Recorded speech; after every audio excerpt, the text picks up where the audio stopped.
sometimes too, it can be really powerful to know that there is no rush to commit to something. There is rush to take action and be someone who is out there to make things happen. But sometimes if this is just a little idea about committing to property, sometimes agents make out they've got other offers and you've got to be quick and you've got to, you better sign now and we've got these multiple offers going on. I'll just say, if there's other people interested, well, I don't want to get in the way. You just see how they go and let me know if it's still available. So that's one way to disarm it. Obviously, in a market where it's very hot and things are being bought very quickly, you can't do it. And you still have the risk of missing out. But it can be quite amusing to turn that around. And suddenly, depending on the situation, they might say, I think you should still put an offer in anyway. And you just know that it's not as competitive as you thought.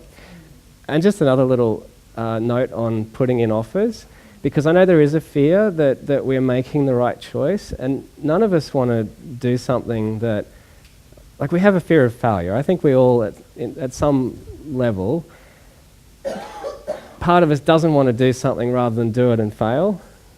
That's sort of an inbuilt thing. Now, even though that's there, it doesn't mean you have to be controlled by it.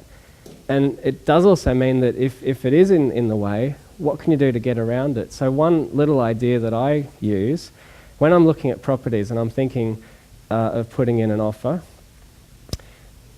now obviously in a market like this, you don't just buy and hold and hope. You need some way to add value or to create a profit.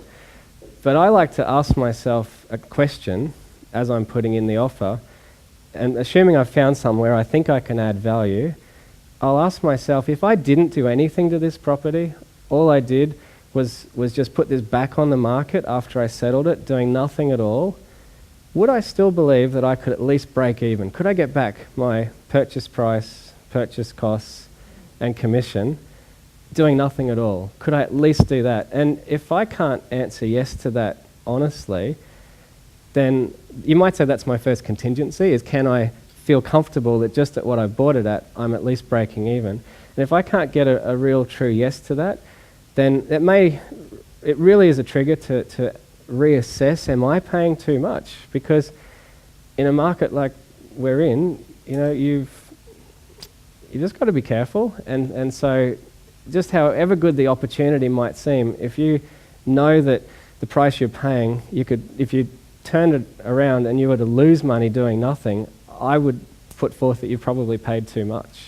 So it's just a little double check to just help guide you as to what to put in.